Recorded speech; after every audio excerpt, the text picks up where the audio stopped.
తెలంగాణకి అన్యాయం జరుగుతుందంటూ ఉద్యమం చేశారు, ప్రత్యేక తెలంగాణ రాష్ట్రం సాధించుకున్నారు. ఇప్పుడు సామాజిక తెలంగాణ అంటున్నారు. అంటే ఉమ్మడి ఆంధ్రప్రదేశ్ నుంచి ఆ తెలంగాణ విడిపోయిన తర్వాత ఏం సాధించారు, ఇప్పుడు సామాజిక తెలంగాణ ద్వారా ప్రజలకు ఏం జరగబోతుంది? మాకు ప్రొఫెసర్ జయశంకర్ గారు అంటే చాలా ఇష్టం అండి. నేను పర్సనల్గా బాగా ఆరాధిస్తాను సార్ని. మా జాగృతిలో అయినా టీఆర్ఎస్ పార్టీలో అయినా ఆయన ఫోటో లేనటువంటి కరపత్రం కూడా ఇది ఉండదు కనీసం. మేము ఆనాడు అనుకున్నది ఏంటంటే, ఇప్పుడు ఉమ్మడి ఆంధ్రప్రదేశ్ నుండి భౌగోళికంగా తెలంగాణను విడగొట్టుకోవడం అన్నది ప్రధానమైనటువంటి అంశం. తెలంగాణ రాష్ట్రం వచ్చిన తర్వాత అందరూ అభివృద్ధి చెందే విధంగా కులాల ప్రాతిపదికన సామాజిక అంశాలను ముందుకు తీసుకొని నడపాలని అనుకున్నాం. సరే, గత 12 ఏళ్ళు 13 ఏళ్ళు తెలంగాణ రాష్ట్రం ఏర్పాటైనప్పటి నుంచి ఇప్పటి వరకు చూసుకుంటే అనుకున్న స్థాయిలో మాత్రం అన్ని సమాజాలకు అవకాశాలు రాలేదు. అది మంత్రి పదవులు కావచ్చు, ఉద్యోగాలు కావచ్చు, విద్యలో కావచ్చు, దేంట్లో కావచ్చు, అనుకున్న స్థాయిలో రాలేదు. సో ఇప్పుడు ఫ్యూచర్లో అయినా ఆనాటి ఒప్పందం ఏంటంటే భౌగోళిక తెలంగాణ వచ్చినాక సామాజిక తెలంగాణ సాధన కోసం కృషి చేయాలి. సో ఇప్పుడు భౌగోళిక తెలంగాణ వచ్చింది, ఆ సామాజిక తెలంగాణ సాధనలో కృషి చేయడానికి టీఆర్ఎస్ పార్టీగా మేము ముందుకు వస్తూ ఉన్నాం. అన్ని రంగాలు, అంటే కేవలం ఒక రాజకీయమే కాదు. ఇవాళ ఉద్యోగాలు వేస్తున్నారండి, ఉద్యోగాలలో 50% బీసీలకు రిజర్వేషన్ ఉంటే తప్పేముంది చెప్పండి? ఉన్నది జనాభా కూడా 50% ఉన్నారు కదా, తప్పేముంది? ఇప్పుడు 42% రిజర్వేషన్ కోసం ఎందుకు కొట్లాడినా నేను బీఆర్ఎస్ పార్టీలు ఉన్నప్పుడు కూడా పార్టీని విభేదించి కూడా ఎందుకు బీసీ అంశాల కోసం కొట్లాడినా, జనాభా ప్రాతిపదికన ఎవరికి దక్కాల్సిన వాటో వాళ్ళకి దక్కాల్సిందే. అది విద్య కావచ్చు, ఉద్యోగం కావచ్చు, రాజకీయం కావచ్చు. సో అన్నీ కూడా రాజకీయం చుట్టూ తిప్పి దాన్ని గందరగోళం చేసి విద్య ఉన్న ఉద్యోగాలు అందకుండా చేసేటటువంటి కుట్ర జరుగుతుంది. ఆ కుట్రను ఎప్పుడైతే బీసీ బిడ్డలు గమనిస్తారో డెఫినెట్గా ఉద్యమంలో కలిసి మాతో ముందుకు వస్తారు. ఫ్యూచర్లో కూడా బీసీలకు దేశవ్యాప్తంగా 50% రిజర్వేషన్ కోసం కొట్లాడే ఏకైక పార్టీ తెలంగాణ నుంచి మేమే ఉంటాం. రాష్ట్రంలో ఏదైతే 42% బిల్లు పాస్ అయిందో ఆ బిల్లును అమలు చేపించే బాధ్యత కూడా టీఆర్ఎస్ పార్టీ తీసుకుంది. పార్టీ ఆవిర్భావ సభలో కూడా మీరు మాట్లాడుతూ తెలంగాణ ఉద్యమకారుని పట్టించుకోలే, ఇప్పుడున్న కేసీఆర్ మన కేసీఆర్ కాదు, ఆయన ఆత్మ ఆయన దగ్గర లేదు అని మాట్లాడుకొచ్చారు. ఇప్పుడు నా దాకా వచ్చింది కాబట్టి నేను మాట్లాడుతున్నాను అంటున్నారు. ఆ రోజు తల్లి తెలంగాణ పార్టీ పెట్టిన విజయశాంతి ఒక మహిళనే, బీసీ, తను పార్టీల నుంచి బయటకు వచ్చేసారు. ఈటెల రాజేందర్ కాంట్రిబ్యూషన్ ఏంటంటే మాకంటే ఎక్కువ మీకే తెలుసు, దగ్గర తిరిగిన వ్యక్తిగా. వీళ్ళిద్దరూ చాలా కీలకమైన వ్యక్తులు బీఆర్ఎస్ పార్టీలో కూడా. అప్పుడెప్పుడు ఆల నరేంద్ర గారు కూడా.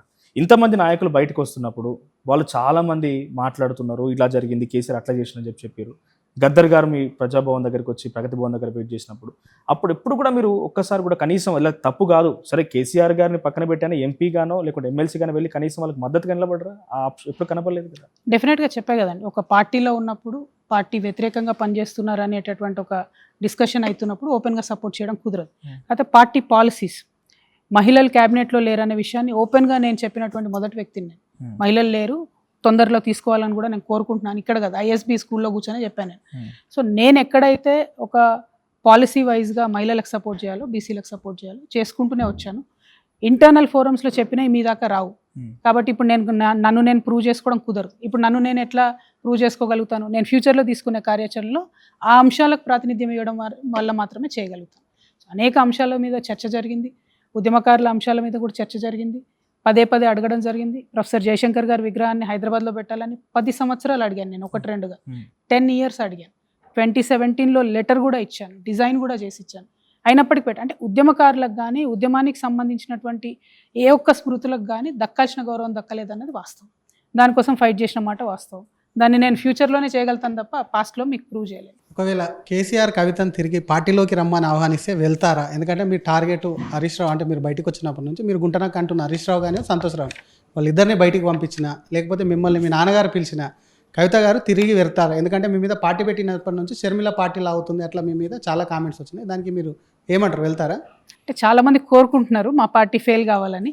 నేను మాత్రం కేసీఆర్ గారు లాంటి మంచి నాయకుడు వస్తే మా పార్టీలోకి ఆయనను ఆహ్వానిస్తాను, మంచి పొజిషన్ ఇస్తాను కాబట్టి వారిని ఆహ్వానిస్తాను. అంటే కేటీఆర్కి ఇప్పుడు ఉన్న పార్టీలో పొజిషన్ లేదంటారా?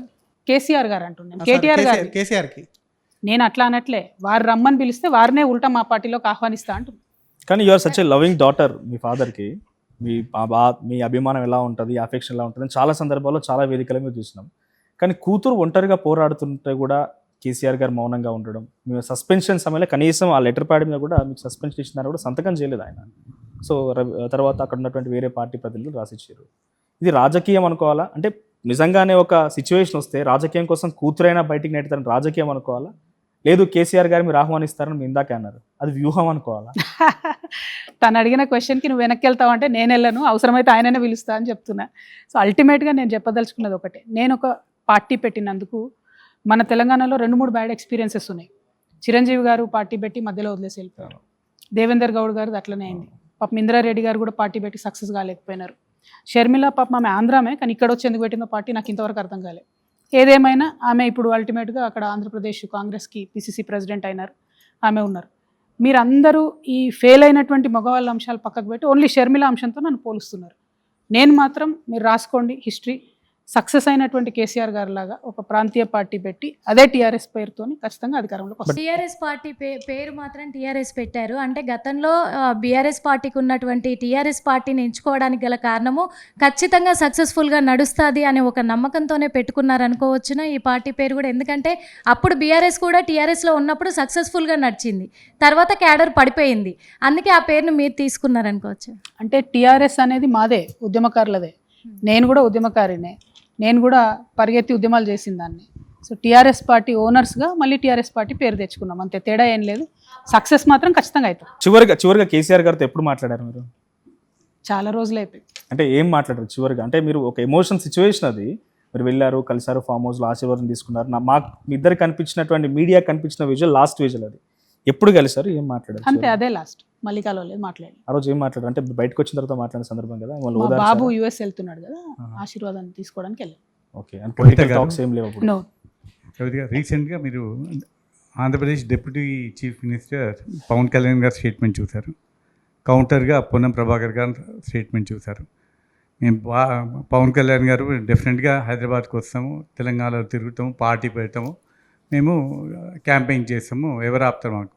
పొన్నం ప్రభాకర్ గారు మా అయ్య జాగిరా, మీ అయ్య జాగిరా అని అది కూడా కొట్లాట అయింది. గౌరీశంకర్ ఒకసారి బయట కూడా ఉంది పవన్ కళ్యాణ్ ఏం మాట్లాడారు, ఒక్కసారి ప్లే చేద్దాం. మధ్యన వస్తా ఉంటే నువ్వు హైదరాబాద్లోకి ఎలా అడుగు పెడతావు, నీకు హైదరాబాద్లో ఏం పని? ఇది నేను ప్రత్యేకించి చెప్తా ఉన్నా. మీరెవరైనా నన్ను బెదిరించడానికి,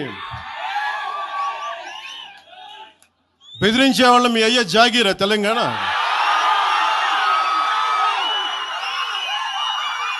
నా మీద దాడులు చేస్తా ఉన్నారు కదా. నాకు తెలంగాణలో బెదిరింపుల కంటే కూడా ఆంధ్రాలో బెదిరింపులు ఎక్కువ. నాకు తెలంగాణలో ఇంకా రానివ్వమంటారు నన్ను, ఆంధ్రాలో అయితే తల తీసేయని అంటారు కోనసీమలో కొంతమంది. నేను ఓడిపోయినప్పుడు 2019లో ఓడిపోయినప్పుడు మన తెలంగాణ నాయకులు ఒకరే చెప్పారు, అన్నా మా తెలంగాణలో ఉంటే నీకు పరిస్థితి రానిచ్చేవాళ్ళం కాదని చెప్పి. భారతదేశ పౌరుడుగా ఎక్కడైనా ఎవరైనా కంటెస్ట్ చేయవచ్చు, కానీ because of Telangana Andhra issue ఇంతకుముందు గొడవ అయింది, స్టేట్ బైఫర్కేట్ అయినాక మళ్ళీ ఇదేమన్నా మళ్ళీ తెలంగాణ ఆంధ్ర మళ్ళీ ఏమైనా ఇష్యూ స్టార్ట్ అవుతుందా ఇక్కడ? What's your opinion on that? First of all ఆయన మాటలు వింటుంటే నాకైతే బ్లడ్ బాయిల్ అవుతుంది. తెలంగాణ బరాబర్ మా అయ్య జాగిరే, అందులో ఏం డౌట్ లేదు. అందరు అయ్య జాగిరే, తెలంగాణ బిడ్డల జాగిరే, అందులో డౌట్ లేదు. తెలంగాణ రాష్ట్రం ఆంధ్ర రాష్ట్రం విడిపోయిన తర్వాత ఇప్పుడు ఇవాళ రోజు కూడా వీకెండ్ వచ్చిందంటే ఆంధ్రప్రదేశ్ సీఎం గారు 2 రోజులు ఇక్కడే ఉంటారు, ఆంధ్రప్రదేశ్ డిప్యూటీ సీఎం గారు 3 రోజులు ఇక్కడే ఉంటారు. 12 ఏళ్ళు అయిపోయింది. ఎగ్జాక్ట్లీ వాళ్ళు ఇక్కడే ఉంటారు. వాళ్ళని రానియంది ఎప్పుడు, మనం అడ్డుకున్నది ఎప్పుడు? పాలిటిక్స్ చేయడానికి మాట్లాడుతున్నారు తప్పితే ఆంధ్రోళ్ళు పోతామంటే మనం ఎందుకు అడ్డుకున్నాం? బిజినెస్లు చేస్తామంటే అడ్డుకున్నామా? ఏం అడ్డుకోలేదు కదా. ఆయన ఎట్లా మిస్లీడింగ్గా మాట్లాడుతున్నారు పవన్ కళ్యాణ్ గారు. మమ్మల్ని రానియలేం, ఎందుకు రానిస్తలేం? ఇక్కడనే ఉంటున్నావు కదా ఆయన, వచ్చిండు ఇక్కడనే ఉన్నాడు, శిఖం భూమి కూడా కొనుక్కున్నాడు 10 ఎకరాలు, అది కూడా వాపస్ ఇవ్వాలని కూడా డిమాండ్ చేస్తున్నాను నేను. తప్పు చేసిండు కాబట్టి, ఆయనే ఇస్తా అన్నాడు కాబట్టి ఖచ్చితంగా వాపస్ ఇవ్వాల్సింది. రెండో అంశం, ఇక్కడ అసలు లొల్లి పుట్టిందే, ఉద్యమం వచ్చిందే మాకు రాజకీయంగా మా స్వీయ రాజకీయ అస్తిత్వం కావాలని వచ్చింది. ఇప్పుడు కూడా మళ్ళీ ఆంధ్రలో వచ్చి ఇక్కడ రాజకీయం చేస్తామంటే ఎట్లా కుదురుతుందని ఒప్పుకోం కదా. మరి డెఫినెట్గా మా ప్రజలకు చెప్తాము, మా ప్రజలకు చెప్తాము, పోటీ చేస్తారు వాళ్ళు. టెక్నికల్గా వాళ్ళు పోటీ చేయొచ్చు, పార్టీ పెట్టుకున్నారు కాబట్టి పోటీ చేస్తారు. బీజేపీ వాళ్ళు చేస్తారు, కాంగ్రెస్ వాళ్ళు చేస్తారు, అట్లనే వీళ్ళు కూడా చేస్తారు. కానీ తెలంగాణ వస్తే నేను ఏదో దినాలు చేసుకున్నట్టు 11 రోజులు నేను అన్నం తినలేదని చెప్పినటువంటి వ్యక్తికి తెలంగాణ ప్రజల ఆదరణ ఉంటుందండి. పాయింట్ ఏమంటున్నా అంటే, నేనన్నా బీఆర్ఎస్ జాతీయ పార్టీ అయినాక పోయింది, ఆయన పవన్ కళ్యాణ్ జాతీయ పార్టీ అయితే రాని, కానీ రెచ్చగొట్టద్దు. నువ్వు వస్తే నువ్వు ప్రజలకు ఏం చేస్తావు చెప్పు. అక్కడ ఆంధ్రాలో ఏం ఎలగబెట్టినావు? ఆ సుగాలి ప్రీతి అంశం ఏమైంది? 30,000 మంది ఆడపిల్లలు మిస్సింగ్ అన్నావు, అదేమైంది?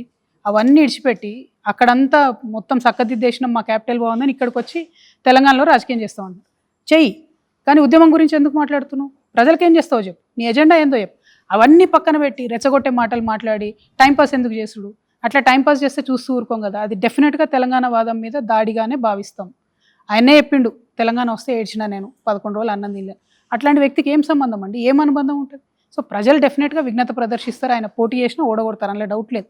కానీ అంత లోపల ఈయన కన్ఫ్యూజన్ క్రియేట్ చేసి ఏదో చేయాలనుకుంటున్నాడు, అది కుదరదని చెప్తుంది.